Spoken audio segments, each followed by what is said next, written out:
In his groundbreaking work on the vocabulary of the Qur'an, the early 20th century Australian philologist and Islamologist Arthur Jeffrey noted that a close examination of the language of the Qur'an, quote, forces on one the conviction that not only the greater part of the religious vocabulary, but also most of the cultural vocabulary of the Qur'an is of non-Arabic origin, unquote. This observation was born from years of careful research and meticulous study, culminating in Jeffrey's widely acclaimed work, The Foreign Vocabulary of the Qur'an. The issue of non-Arabic words within the Qur'an, henceforth referred to as foreign loanwords, is an issue that has long troubled Muslim scholars and exegetes, ever since the early days of Islam. Classical commentators struggled to make sense of the various foreign words within the Qur'an, and many contradictory explanations emerged to postulate their meanings. Initially, Muslim exegetes openly acknowledged the presence of foreign loanwords, but this attitude was swiftly replaced by one of denial. Following the establishment of orthodox Islamic doctrines proclaiming the divinity and perfection of the Qur'an, Muslim scholars strenuously denied that their holy book was anything other than pure Arabic in nature.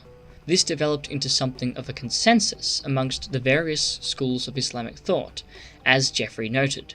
Quote, it appears that in the schools, a majority of authorities were against the existence of foreign words in the Qur'an. The Imams differ, says As-Suyuti, as to the occurrence of foreign words in the Qur'an, but the majority, among whom are Imam Ash-Shafi and Ibn Jariyah and Abu Ubaidah and Qadi Abu Bakr and Ibn Faris, are against their occurrence therein, unquote. This view derives its basis from the Qur'an itself, which claims on multiple occasions that it is a book, kitab, or recitation, Qur'an, that was revealed in clear Arabic, Arabi'in Mubin, for the ease and comprehension of its Arabic-speaking audience.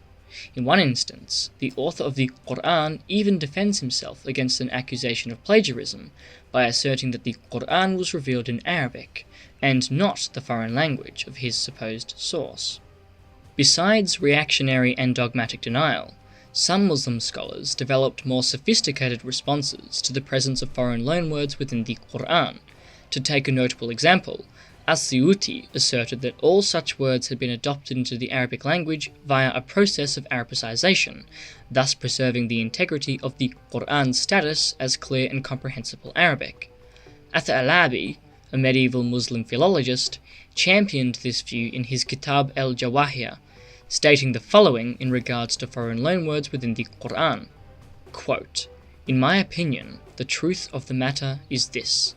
The Qur'an is in plain Arabic, containing no word which is not Arabic, or which cannot be understood without the help of some other language, for these so-called foreign words belonged to the language of the ancient Arabs, in whose tongue the Qur'an was revealed, after they had contact with other languages through commercial affairs and travel in Syria and Abyssinia, whereby the Arabs took over foreign words, altering some of them by dropping letters or lightening what was heavy in the foreign form. Then they used these words in their poetry and conversation, so that they became like pure Arabic, and were used in literature and thus occur in the Qur'an, unquote. Ath-Alabi concludes that due to this process of Arabicization, foreign loanwords were in fact, from the point of view of Arabic, part of the Arabic language, thereby preserving the statement that the Qur'an was revealed in clear Arabic, Arabi'in Mubin, and not some other foreign tongue. This point of view is curious given its sheer redundancy. It goes without saying that foreign loanwords became part of the Arabic language. The same is true of any given tongue, be it English, a composite of Anglo-Saxon, Latin and French, or Swahili, a synthesis of Bantu, Portuguese, Arabic, Farsi, Gujarati and Hindi. Moreover, As-Suyuti, Ath-Alabi and scholars of their ilk seem to miss the significance of this phenomenon. The presence of foreign loanwords demonstrates the mundane origins of the Qur'an.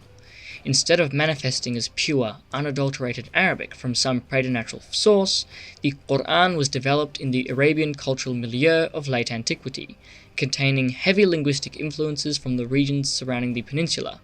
In essence, the Qur'an, in terms of language, is precisely the kind of document that one would expect to arise in 7th century Arabia, and not, as the text itself claims, a clear and comprehensive Arabic recitation revealed from God.